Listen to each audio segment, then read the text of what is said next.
Sushi chefs are basically professional rice makers, in my humble opinion. It's a never-ending quest, which is something that I love about sushi. It's the unobtainable perfection. It is the mountain that you never get to the top of.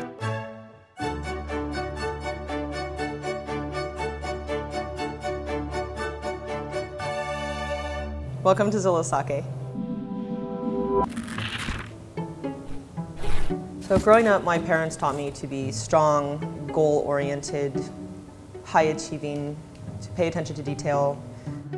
So this wasabi is from Oregon Coast Wasabi, which used to be called Frog Eyes. And what's cool about this one is that inside you can see that it has kind of a purple, got a little starburst. And so when it's grated, it turns a really nice magenta color. My mom used to tell me, do it right or do it over. And that's something that is a very valuable thing to remember because those are really the only two options in sushi. You either do it right or you do it over. So at Zilla, we mainly use products that are from Japan. We do use local purveyors, suppliers, fishermen, tribal fishermen. But for me, I think it's important to recognize that in doing an ethnic food, there is going to be a fair amount of sourcing that you have to do from overseas. So aranago comes from Hakata. As far as I know, Zilla is the only restaurant in Portland who regularly gets eel shipped fresh over from Japan. I started making sushi when I was 19. I started in Tempe, Arizona, kind of serendipitously at a sushi bar called Ichiban. I had a couple of mentors at Ichiban. One was an older gentleman from Osaka who we called Johnny. From his tutelage, I gained a lot of really important skills. Probably one of the biggest lessons that Johnny taught me was how to be my own harshest critic.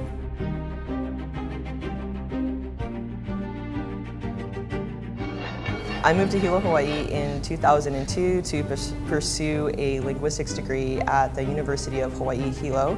And after I graduated, I actually got a job working in fish importing at Hilo Fish Company. So this madai actually comes clean. Madai have very, very tough scales. They're almost like fingernails.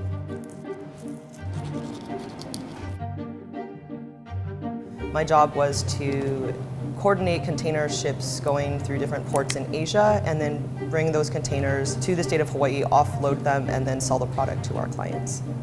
It was really valuable to see the other end of what I do and the supply end of the chain. This octopus is wild caught from Portugal and just massage it with salt. So we're going to use the end of the daikon radish, which has this nice natural handle on the top that we save, and you just go down. So I was born in Seoul, Korea, and I was adopted at 6 months by American parents, grew up in Oregon, and I always felt a little bit halfway in between Asia and the United States. So when I moved to Hawaii, it was the first time in my life that I was not a minority. There were a lot of other Asian people, obviously, a lot of mixed Asian people. In Hawaii, we say poi dog, all mixed up. Kohara is one of my favorite types of hikari mono. I think one of the biggest things that I learned when I was at Hilo Fish Company is that there are so many people in between either the fishermen or the farms overseas and the sushi chefs at a sushi bar who are cutting the fish for their customers. This type of cutting is called hiraki, like a butterfly cut. Kohara is such a beautiful fish, I think. So when I first learned about Zilla, when I kind of applied for the job, I thought that I was replacing a head sushi chef, and then I came to find out there was no sushi bar. And it was a great opportunity for me to be a part of the sushi bar from the ground up. So this is the back loin, so we won't get belly toro. There was no one here to teach me, and so I was actually the one at Zilla training the chefs that came through, which is also a very good self-teaching experience. I learned a lot, even from people that I was training, people that didn't know anything about sushi coming in.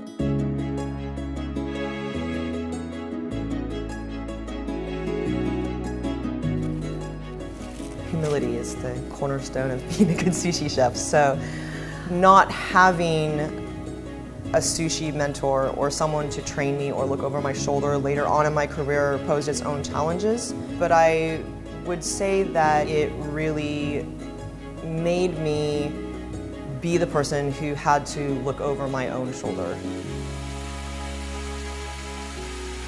The word sushi actually refers to the vinegared rice, and there are multiple ways to write it in kanji, but the word itself refers to rice that has been seasoned with seasoned vinegar.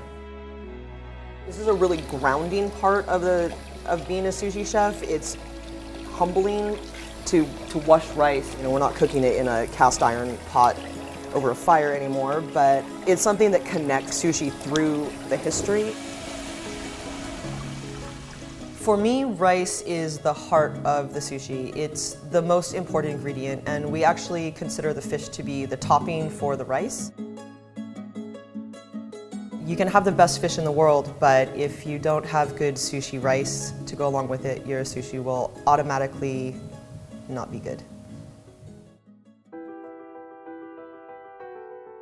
I didn't plan on settling in Oregon necessarily. I actually thought I was going to stay in Hawaii after I graduated from UH, but I found myself back in Portland, and I have a family here now, so I plan on staying here.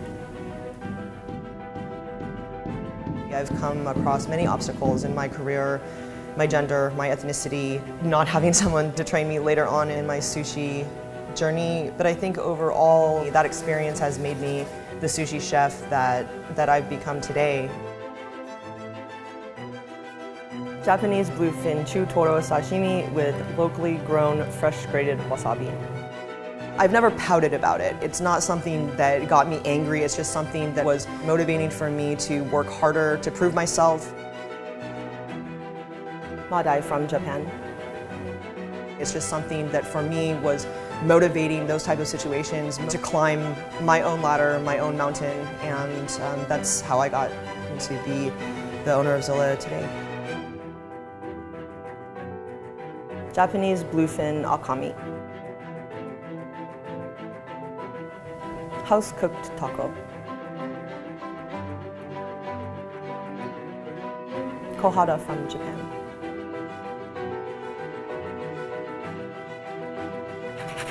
Anago from Hakata with fresh grated yuzu.